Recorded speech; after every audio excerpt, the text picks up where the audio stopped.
মানবতাবিরোধী অপরাধে দল হিসেবে আওয়ামী লীগের বিচারের জন্য শিগগির তদন্ত শুরু হবে বলে জানিয়েছেন চিফ প্রসিকিউটর তাজুল ইসলাম। আন্তর্জাতিক অপরাধ ট্রাইব্যুনালে এক ব্রিফিংয়ে এই তথ্য জানিয়ে তিনি বলেন, দলটির বিরুদ্ধে করা অভিযোগ যাচাই বাছাই চলছে। এদিকে কুষ্টিয়ায় ৬ জনকে হত্যাসহ মানবতাবিরোধী অপরাধের ৩টি অভিযোগে আওয়ামী লীগ নেতা মাহবুবুল আলম হানিফ সহ ৪ জনের বিরুদ্ধে অভিযোগ আমলে নেওয়ার বিষয়ে সোমবার আদেশ দেবেন ট্রাইব্যুনাল ২। আর জানাচ্ছেন হুমান চিস্তি। জুলাই আন্দোলনে চালানো গণহত্যার সরাসরি হুকুমদাতা হিসাবে আওয়ামী লীগ সহ ১৪ দলের বিচার চেয়ে আন্তর্জাতিক অপরাধ ট্রাইব্যুনালে গত বছরের অক্টোবরে অভিযোগ দায়ের করেন এনডিএম চেয়ারম্যান ববি হাজ্জাজ।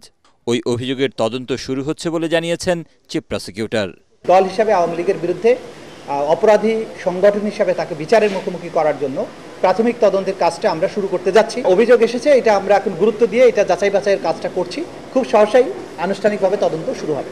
এদিকে জুলাই আন্দোলনে কুষ্টিয়ায় ৬ জনকে হত্যাসহ মানবতাবিরোধী অপরাধের ৩টি অভিযোগে আওয়ামী লীগ নেতা মাহবুবুল আলম হানিফ সহ ৪ জনের বিরুদ্ধে আনুষ্ঠানিক অভিযোগপত্র জমা দিয়েছে প্রসিকিউশন।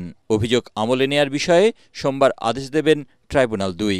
এই ফরমাল চার্জে আমরা মাহবুবুল আলম হানিফের ব্যাপারে কমান্ড রেসপন্সিবিলিটির অভিযোগ নিয়ে আসছি। এই ৩টি অভিযোগ প্রমাণের জন্য সাফিসিয়েন্ট ম্যাটেরিয়াল, তথ্য প্রমাণাদি সবকিছু প্রসিকিউশন দাখিল করেছে। এছাড়া ট্রাইব্যুনাল ১-এ রাজধানীর চানখারপুলে ৬ জনকে গুলি করে হত্যার মামলায় এদিন একজন সাক্ষ্য দেন। এছাড়া মানবতাবিরোধী অপরাধের মামলায় গ্রেফতার দেখিয়ে সিরাজগঞ্জ ২ আসনের সাবেক এমপি জান্নাত আরা হেনরিকে কারাগারে পাঠান ট্রাইব্যুনাল। হুমায়ুন চিস্তি, এটিএন বাংলা, ঢাকা।